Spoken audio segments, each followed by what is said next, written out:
Once upon a time in my hometown, I lived across an old, odd man named Olaf. I never knew of Olaf's last name, but he was a fishy, smelly, odd and grumpy looking man. He had greasy brown hair, balding in the middle, with a droopy brown set of handlebars running down his face. A scrawny, bony face. He was a lanky structure, but had some muscle on him. Every day, he'd go into his barn and work on something. Nobody knew of what it was. Nobody asked him. Myths and legends said that anybody that had seen his projects were never seen again. I am a very curious boy, at the age of 12, so I just had to find out what Olaf was hiding in his barn. After months rolled by, incidents have taken place near our street. Missing people, odd reoccurring things have happened. Hell, sometimes I can barely sleep to the sound of that wailing sirens of police mobiles. They always question Olaf, but Olaf seems as if he had no clue of what was going on at the time. So the summer rolled around, and I decided to take up some jobs for local residents around my street. Then a revelating thought hit me. I should take a job up with Olaf. I was still dying to see what was in that barn. I asked him if he needed me to clean out his barn. He said to me, "There are personal things in that barn, young man. Some tools that you could get hurt." After saying this to me, he laughed silently to his final comment, insisted I must do work for him, and he offered to do backyard work. I accepted his offer swiftly, taking myself back over to the backyard. On my way there, the barn caught my eyes. I thought to myself, I must have to go in there, like nobody else has. Saying this, I'd encouraged myself to enter the barn. Walking over to the barn with caution, my body had a dark aura from being around this door now.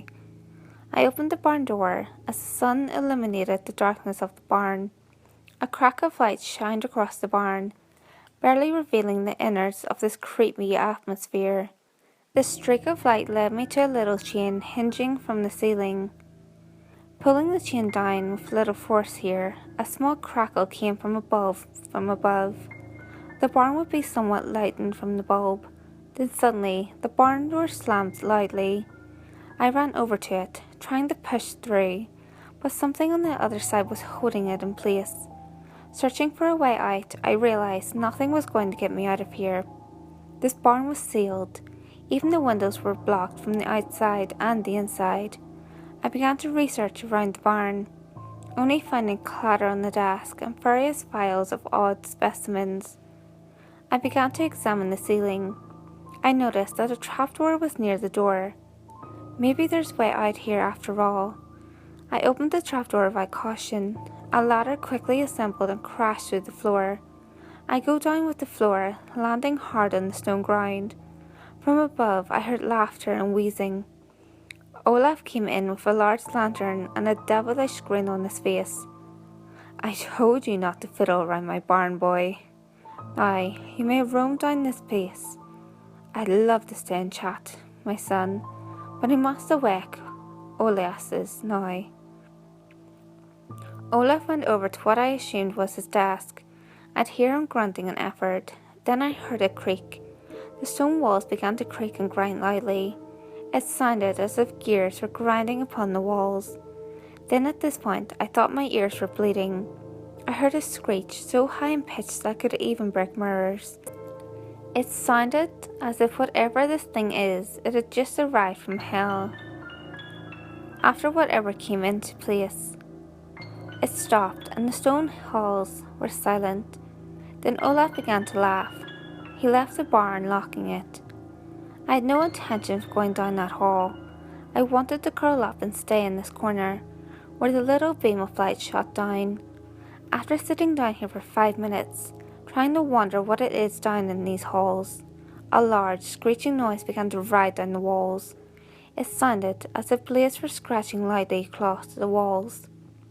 As soon as it hit my ears, I rose myself from the ground, running into a random hall out of fear. The darkness began to plague my sight. I had no clue where I was going. No direction, no plans. Fear consumed my body at this point. After running out of fear for a long while, I came across a door, broken off its hinges. I ran inside to see if it was an exit. All there was in the centre of the circular room was an Iron Maiden that was constructed oddly. It looked as if it was to hold something into place. Candles were illuminating the room somewhat, and the maiden was surrounded by a water stream that circled around that one platform. Mucky water came from the ventilation system near the right side of the room. This room was somewhat soothing, until I heard that sharp screeching again. I panicked and fell over, landing in the water. The water began to splash loudly as my clumsy self hit the floor. Then I heard the little dark screech now that sounded demonic. Whatever the hell was after me. It knows I am here. Then I heard blades scraping across the walls loudly. It got louder as the thing moved closer. I quickly grabbed a plank that broke off from the door, shielding myself. I awaited the challenge that was about to enter this room. The blades stopped, the screeching and demonic noises stopped. I lowered my plank at this point. I turned around to examine the Iron Maiden. Nothing special was decorated on here, just engraved numbers and Greek symbols. Then I heard footsteps. I quickly turned around. There it was, the thing that followed me throughout this endless stone hall. It was terrifying. The monster had two large blades that were wrapped around its hands, secured by rusty chains. Its body was coated in muscle. It looked unbreakable, its face concealed by a large, what seemed to be an iron mask with little slits in it to let him breathe. The mask was terrible looking. It seemed as if it was crafted to resemble a demon. He had little mechanisms throughout his body. Gears were spinning slowly in the mechanisms. The monster had pieces of cloth on him, beige. It seemed as if he was wearing a sack around his crotch area. It breathed heavily. It knew I was in front of him. He took a step towards me, the blood on his blade slowly dripping down as it moved. I rose up my plank, getting ready for his attack. He stopped, about 2 inches away from me. My fear became courage. I sent the plank towards his head. He quickly swiped the plank with his blades, sending it into 3 pieces, and grabbing my throat with the other hand. He slammed me across the wall, dragging me throughout the area. He tossed me over to the water. My body was coated in scars and scrapes, and my clothes were tattered from my defeat. But even though I was defeated, he was not done. He grabbed me with a grip of strength here, shoving me into the Iron Maiden. He closed the maiden now. I heard a little mechanism go off. Then the maiden began to enter me. I let out a cry. It was painful. I felt the steel pieces entering my flesh. It began to tear into my bone, grinding me into a bloody gore mess. The monster released the mechanism. The maiden opened up.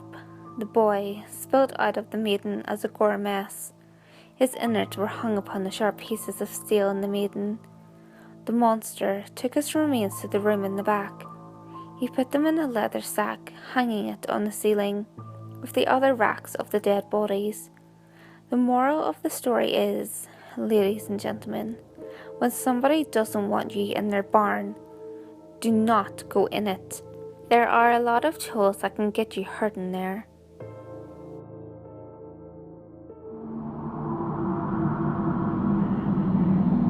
Hey guys, if you enjoyed this video, give it a thumbs up and share it with your friends. You can also leave a comment below. All feedback, good or otherwise, is always appreciated.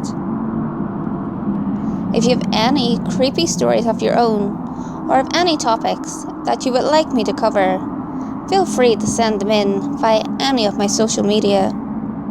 You can find all links to my social media in the description below. Until next time guys, make sure you lock your doors, stay safe, and I'll see you next video.